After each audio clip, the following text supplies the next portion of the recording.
بسم اللہ الرحمن الرحیم، السلام علیکم۔ پاکستان کے لیے اردگل کا تحفہ، لیکن انڈیا کے ساتھ ڈرونز کے معاہدے۔ سعودی عربیہ کے بعد ٹرکی کے لیے بھی صرف مالی مفادات اہم ہیں۔ امت مسلمہ صرف ایک خواب رہ گیا۔ ایک وقت تھا جب ترکی کے صدر طیب اردگان خود کو امت مسلمہ کے ایک لیڈر کے طور پر منوانے کے لیے خوب جوش و جذبے کے ساتھ سرگرم تھے۔ اس کے لیے انہوں نے کئی بڑے بڑے فیصلے بھی کیے، مسلمانوں کو امت مسلمہ کے نعرے بھی سنائے، جس سے ان کو بڑی شہرت بھی ملی۔ لیکن اب جو قدم ٹرکی کی جانب سے اٹھایا گیا، اس نے ان کے تمام پچھلے فیصلوں پہ ایک بہت بڑا سوالیہ نشان کھڑا کر دیا، اور یہ ثابت ہو گیا کہ اس وقت اگر کوئی چیز اہم ہے تو وہ صرف اور صرف مالی مفاد۔ مطلب وہ کشمیر جس کی حمایت میں ترکی کل تک مختلف فورم سے آواز اٹھا رہا تھا، آج وہ اسی کے خلاف انڈیا کو ڈرونز کی فراہمی کر رہا ہے۔ اور پاکستان کے ساتھ ترکی کی یہ کیسی دوستی ہے کہ پاکستان کے خلاف اس کے دشمن کے ہاتھ مضبوط کر رہا ہے۔ دراصل ہو یہ رہا ہے کہ ترکی کی ایک کمپنی زائرون ڈائنامکس کا انڈیا کے ساتھ معاہدہ ہو گیا، جس کے تحت وہ انڈیا کو multi rotor mini UAV model drones فراہم کرے گا، اور اس ڈیل کو beginning of the new relation between Turkey and India کا نام دیا جا رہا ہے۔ اور ان ڈرونز کی فراہمی اگلے چند دن تک شروع ہو جائے گی، اور آنے والے سال میں کل 100 ڈرونز انڈیا کو ڈیلیور کر دیے جائیں گے، جن کی ڈیمو فلائٹس مارچ 2022 میں ہوں گی۔ اور یہ معاملہ صرف ڈرونز کی فراہمی کا نہیں ہے، بلکہ اس ڈرون بنانے والی کمپنی کے $1 ملین کے 30% شیئرز بھی انڈیا نے لے لیے ہیں۔ اس کے بعد ٹرکی نہ صرف یہ ڈرونز بنانے کی ٹیکنالوجی انڈیا کو دے گا، بلکہ دونوں ممالک مل کر ان ڈرونز کے کاروبار کو پوری دنیا میں پھیلائیں گے اور ان کی مارکیٹنگ اور سیل کریں گے۔ اور یہ وہی ڈرونز ہیں جو ٹرکی نے آذربائیجان اور آرمینیا کی لڑائی میں آرمینیا کے خلاف استعمال کیے تھے، اور ان کے ذریعے آرمینیا کے ٹینکس اور پورے آرٹلری اینڈ ایئر ڈیفنس کو تباہ کر دیا تھا، اور آذربائیجان نے آرمینیا کو ان ڈرونز کی مدد سے شکست دی تھی۔ لیکن اب یہ ڈرونز پاکستان کے دشمن انڈیا کے ہاتھوں جا رہے ہیں اور ٹرکی کے ہاتھوں جا رہے ہیں۔ اور سب سے زیادہ حیرت کی بات یہ کہ کیا ٹرکی نہیں جانتا کہ یہ ٹیکنالوجی انڈیا کے ہاتھ میں جاتی ہے تو وہ استعمال کس کے خلاف کرے گا؟ کیا طیب اردگان مسئلہ کشمیر اور پاک بھارت کشیدہ تعلقات سے لا علم ہے؟ ٹرک صدر طیب اردگان، جو خود امت مسلمہ کا بڑا لیڈر اپنے آپ کو ثابت کرنا چاہتے تھے، جو کل تک پاکستان کو اس بات پہ تنقید کا نشانہ بناتے تھے کہ ہماری حکومت نے سعودی عربیہ کے دباؤ میں آ کے ملیشیا کے سمٹ میں شرکت سے انکار کر دیا، اب وہ خود انڈیا کے ساتھ اپنی پینگیں بڑھا رہے ہیں۔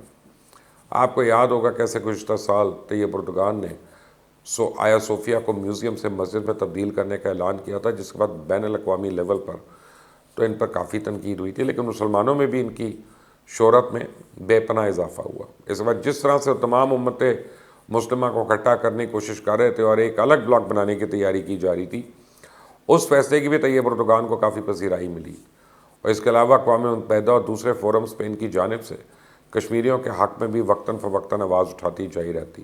ٹرک پریزیڈنٹ اس بات پہ زور دیتے نظر آتے تھے کہ پاکستان اور بھارت کے درمیان دہائیوں پرانے مسئلے کشمیر کا حل اقوام متحدہ کی قراردادوں کی بنیاد پہ جلد از جلد ہونا چاہیے، یہاں تک کہ حال ہی میں اقوام متحدہ کی 193 رکنی جنرل اسمبلی کے 76ویں اجلاس سے خطاب کرتے ہوئے بھی طیب اردگان کا کہنا تھا کہ ہمارا موقف یہی ہے کہ فریقین کے درمیان مذاکرات اقوام متحدہ کی متعلقہ قراردادوں کے فریم ورک کے تحت کشمیر میں 74 برسوں سے جاری مسائل کو حل کیا جائے۔ مسئلہ کشمیر کے حل کے لیے ٹرک کشمیریوں کے ساتھ ہے۔ 5 بڑی طاقتوں کے علاوہ بھی دنیا بہت بڑی ہے۔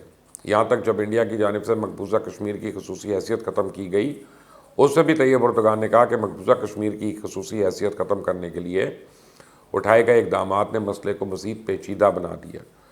مسئلہ کشمیر جنوبی ایشیا کے امن و استحکام کے لیے انتہائی اہم ہے اور اب بھی سلگتا ہوا معاملہ ہے۔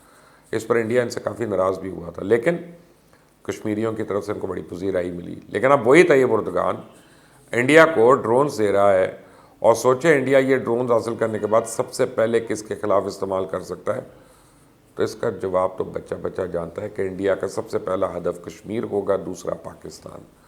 ان سے مسلمانوں کو نشانہ بنایا جائے گا، انہی کو شہید کیا جائے گا، کیونکہ چائنا کے خلاف کچھ کریں تو ویسے ہی مودی سرکار میں دم نہیں ہے۔ اسے اپنی جنگی جنون کو ٹھنڈا کرنے اور اپنی عوام کی نظروں میں اپنی حمایت برقرار رکھنے کے لیے ان ڈرونز کو کشمیر اور پاکستان کے خلاف استعمال کریں۔ اور اب اگر پاکستان کی بات کی جائے تو طیب اردگان وہ غیر ملکی سربراہ ہیں جنہوں نے پاکستانی پارلیمنٹ سے سب سے زیادہ بار خطاب کیا، اور پاک ترک تعلقات کے بارے میں کہا جاتا ہے کہ ٹرکی پاکستان کا ایسا اتحادی ہے جس کی سرحد پاکستان سے نہیں لیکن دل اور روح پاکستان سے جڑے ہوئے ہیں۔ ان دونوں کی دوستی اور محبت چائنا سے زیادہ نہیں تو کم بھی نہیں۔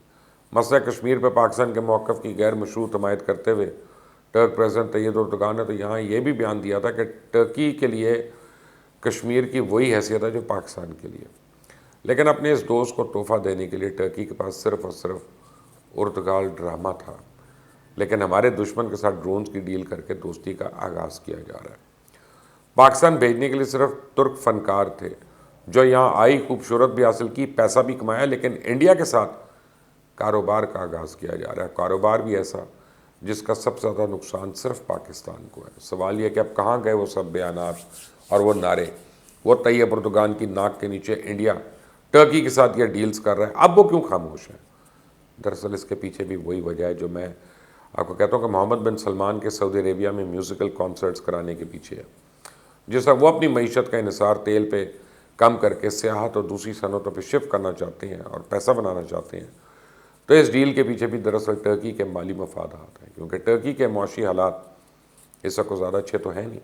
ٹرکی کی کرنسی لیرا میں بہت قدر زبردست گراوٹ دیکھی جا رہی ہے، اور اس سے پہلے ٹرکی کو اگست 2018 میں اسی طرح کے بحران کا سامنا کرنا پڑا۔ اس وقت جب امریکن پریزیڈنٹ ڈونلڈ ٹرمپ کے ساتھ ٹرکی کا تنازع شروع ہوا، ٹرمپ نے ٹرک مصنوعات جیسے اسٹیل اور ایلومینیم پہ عائد ٹیرف کو دگنا کر دیا۔ اس کی وجہ سے لیرا کی قدر تاریخی کم سطح پہ پہنچ گئی۔ اس سے اب بھی لیرا کی قدر ڈالر کے مقابلے میں 40% تک کم ہو کے رہ گئی ہے۔ کرنسی کے بحران نے کئی ٹرک ریزیڈنٹس کو سرکاری طور پہ طے شدہ غربت کی لکیر کے نیچے دھکیل دیا، جس پہ کئی شہریوں کی جانب سے انقرہ اور استنبول میں احتجاج بھی کیا گیا۔ ٹرکی میں انفلیشن 21% تک بڑھ چکی ہے، اور ٹرکی کی صورتحال کا ہمارے دشمن نے مکمل فائدہ اٹھایا، اور مودی سرکار نے پاکستان کے دوست ملک کو اپنی جیب میں ڈال کر یہ ثابت کیا کہ امت مسلمہ کچھ نہیں، نہ ہی مسلمانوں میں اتحاد نام کی کوئی چیز ہے۔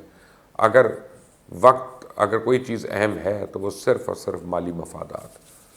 طیب اردوغان کیا اس کا جواب دیں گے؟ بالکل بھی نہیں، کیونکہ ان کو اس وقت مال گننا ہے۔ امت مسلمہ ویٹ کرے، اس چینل کو سبسکرائب کریں، بیل آئیکن کو پریس کریں۔ انٹل دی نیکسٹ ٹائم، اللہ حافظ۔